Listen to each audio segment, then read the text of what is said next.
Corinthiens, chapitre 12, verset 9. Il m'a dit, ma grâce te suffit, car ma puissance s'accomplit dans la faiblesse. Je me glorifierai donc bien plus volontiers de mes faiblesses, afin que la puissance de Christ repose sur moi. Ah, c'est beau ce passage.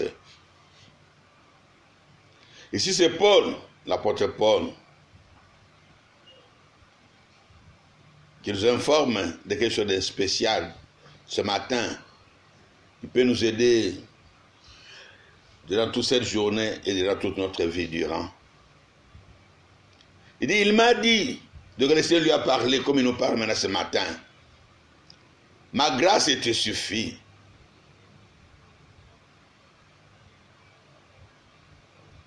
Car ma puissance s'accomplit dans la faiblesse. Je me glorifierai donc bien plus volontiers de mes faiblesses, afin que la puissance de Christ repose sur moi.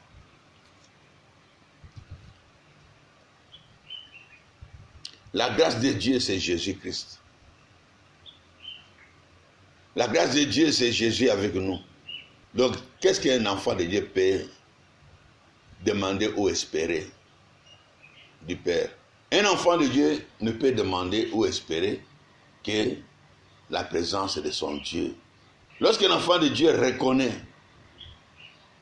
qu'il est enfant de Dieu, il n'a plus besoin d'autre chose que la présence de Dieu ou la présence du Saint-Esprit. Parce que le Saint-Esprit, c'est l'Esprit de Dieu, c'est l'Esprit du Fils, l'Esprit du Père.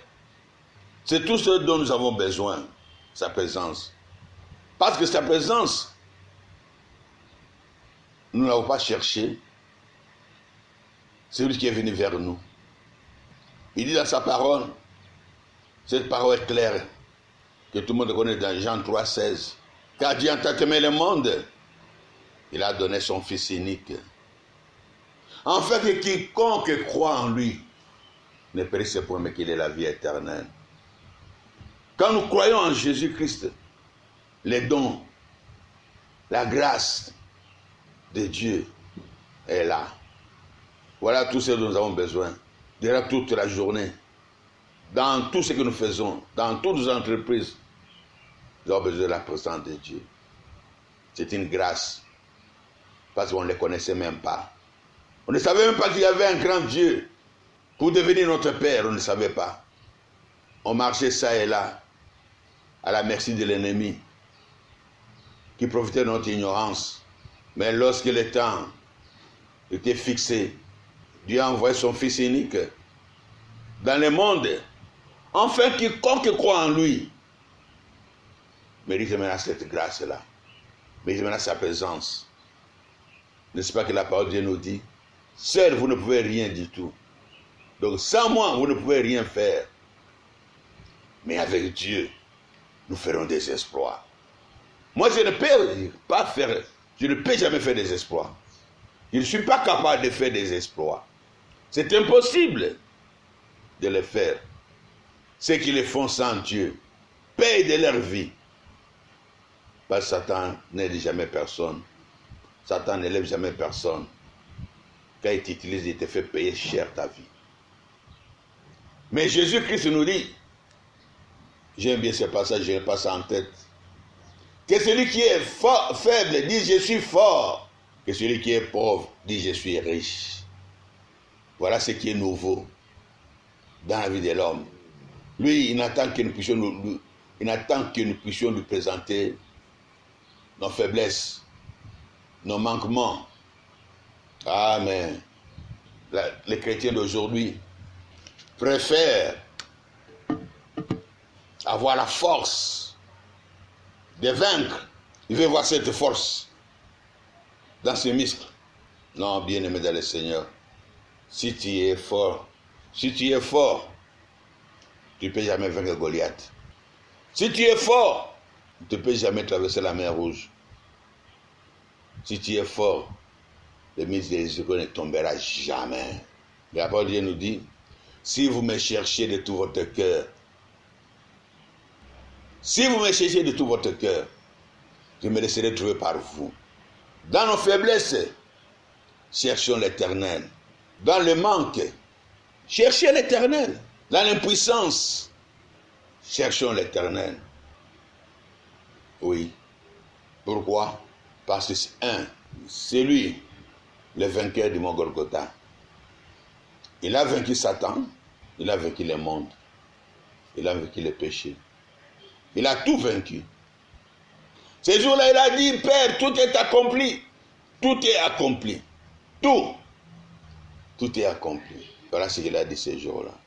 C'est ce qu'il a dit à Abraham, le père de la foi.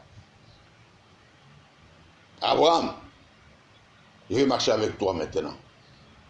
Ce n'est pas Abraham qui est allé chercher Dieu. C'est Dieu qui est venu vers Abraham. Parce qu'il avait compris qu'Abraham allait mener une vie jusqu'à sa mort sans connaître qu'il y a un Dieu tout-puissant, qu'il existe un sauveur, qu'il existe un libérateur, qu'il existe un Dieu plus que Satan. C'est comme toi et moi.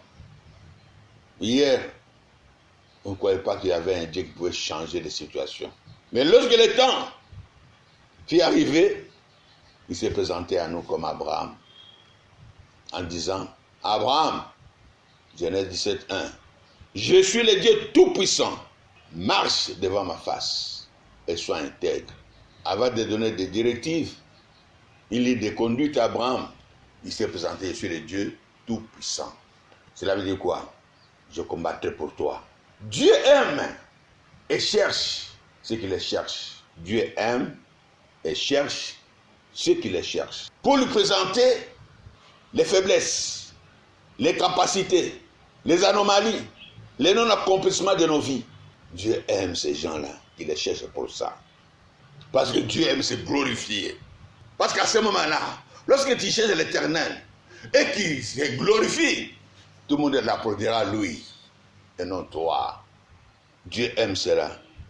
Dieu n'a pas besoin des enfants capables, des enfants qui se croient arriver dans cette vie-là, il n'a pas de gloire. Mais Dieu aime ceux qui viennent tout courbés. Papa, je n'en peux plus. Papa, je suis à bout. Seigneur, où es-tu? Jusqu'à quand, Seigneur? C'est dur, Seigneur.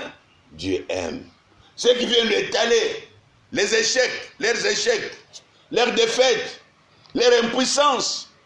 Là, le Père est tout content. Il dit, voilà, tout ce que j'attends de mes enfants. Il me donne la place de me glorifier dans leur vie. Mon fils, ma fille, quel est ton problème? Pourtant, il connaît cela. Qu'est-ce qu'on peut dire au Seigneur, ça qu'il soit au courant bien avant? Il est au courant de nos problèmes. Il sait. N'est-ce pas qu'il a dit? J'ai vu la souffrance de mon peuple. J'ai entendu les cris que le feu poussait sur nos oppresseur égyptien. Il a vu, il a entendu. Avant qu'il puisse crier, quand il souffrait, Dieu voyait tout. Mais il attend que tu lui présentes tes faiblesses. Alléluia. Il attend que tu lui dises, papa, ça ne va pas, je n'en peux plus. Je suis à bout. Devant la mer rouge. Ils ont crié. Parce qu'ils étaient impuissants devant eux. La mer rouge. Derrière l'armée de Pharaon. Oh, c'est fini. Crier, ça ne sert à rien. Pleurer, ça ne sert à rien. Se lamenter, ça ne sert à rien. Ça, ce sont les païens. Il faut chercher. Il faut demander, chercher, frapper. Nous dit la Bible.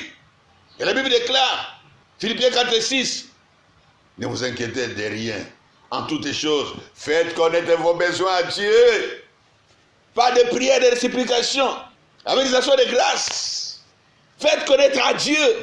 Mais il ne faisait que crier. Ton coup fié, et c'est fini. Espoir est là. La main rouge, qu'est-ce qu'on va devenir? Alléluia. Aujourd'hui, Corona est là. Corona. Mais qu'est-ce que c'est Corona? Et c'est plus que la main rouge. Bien-aimés dans le Seigneur, ça sert à quoi de crier? Vous aurez mal à la gorge. Criez, nous vos qui nous portent. Crier ne donne aucune solution. Mais ça dérange. Mais celui qui connaissait le Père, il est allé chercher. Nous sommes bloqués. Nous sommes à la merci de l'ennemi, Père. Que devons-nous faire? Nous attendons de toi. Oh, le Père était très content. On lui a donné l'occasion de montrer qu'il est le Tout-Puissant. Il a dit, Moïse, pourquoi ces cris? Gardez silence, marchez. Aujourd'hui, les Égyptiens que vous voyez là, vous ne les verrez plus jamais. Ah, bien-aimé. Les combats n'avaient même pas commencé. Dieu était très content. Parce qu'on a présenté l'occasion d'agir. Mon frère, ma soeur, présente sincèrement tes faiblesses à Dieu, ton incapacité à Dieu. Il dit à Moïse, aujourd'hui vous verrez la délivrance que je vais vous accorder. Arrêtez de crier. Contemplez seulement. Bien-aimé, sois dans l'adoration. La contemplation, c'est l'adoration. Adore ton Dieu et tu vas voir, après avoir présenté ton problème, continue à adorer le Seigneur, à marcher dans la sanctification et tu verras que ce Dieu-là n'est pas n'importe quel Dieu. Lui, il attend qu'on lui présente le problème. Pas comme les païens qui crient devant la mer rouge, qui pleurent. Mais Dieu cherche ceux qui le cherchent en vérité. Ceux qui l'adorent en vérité. Si tu adores ton Dieu en vérité, ce Dieu-là se présentera en toute puissance, dans sa gloire, sur son trône, entouré de milliards d'anges. Ce Dieu-là n'est pas n'importe quel Dieu. C'est le créateur du ciel et de la terre. Qu'est-ce qu'il a fait de la mer rouge? Il a opéré un miracle. Et le monde entier était étonné. Pharaon étonné. Le peuple de Dieu étonné. Moïse étonné. Tout le monde étonné. Oh, bien-aimé dans le Seigneur, toi qui me suis, toi qui m'écoutes, Dieu va t'étonner bientôt. Tes ennemis ne vont rien comprendre. Même toi-même, tu ne vas rien comprendre. Tu ne connais pas ton Dieu.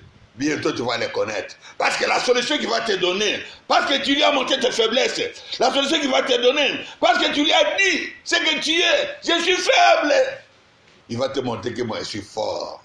N'est-ce pas qu'il a dit que celui qui est en nous, celui qui est en toi, il est plus grand. C'est lorsque tu te montres faible. Lui devient grand. Arrête de prendre la place de Dieu. Arrête de prier, de le chercher comme les païens. Cherchez-le. Cherchez-le. Lui se laisse trouver. Si tu le cherches de tout ton cœur, quelle gloire, quel bonheur de rencontrer ce Dieu grand. Il faut le chercher. Dans toute une situation, il est capable. Même dans ta situation, il est aussi capable. Le matin, il est capable. À midi, il est capable. Le soir, il est capable. À minuit, il est capable. Chaque seconde, il est capable. Il attend seulement que tu le cherches. Il va te prouver que celui qui t'a aimé le premier, il ne t'a pas aimé pour que tu souffres. Il ne t'a pas aimé pour que tu puisses être malheureux. Il t'a aimé pour que tu marches de gloire en gloire, de succès en succès, de victoire en victoire.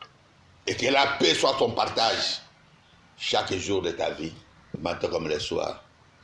Quelle gloire! Quelle gloire! Quelle gloire! Lorsqu'il est là, lorsqu'il est présent, comme un enfant qui est content seulement de savoir que papa est là. À toi la gloire, à la puissance, au siècle des siècles. Sois béni, sois glorifié, le Dieu de miséricorde, toi qui nous as choisis avant la fondation du monde. Tu nous as élus. La sélection a été faite pour que nous puissions entrer dans ce monde, afin que ta gloire puisse éclater au travers de ma personne, au travers de la personne de mon frère, de ma soeur. Présentons à Dieu de tout notre cœur nos faiblesses, et lui va se glorifier. Et sa puissance va éclater, et Goliath sera anéanti. Bien-aimé dans le Seigneur, s'il a versé son sang, c'est pour t'avoir, toi et moi. Soyons fiers d'appartenir à cette race de vainqueurs, parce que nous marchons avec un Dieu vainqueur. À toi la gloire, Père, à toi la puissance, avec action de grâce, au nom de Jésus-Christ. Amen. On applaudit pour les rois des rois.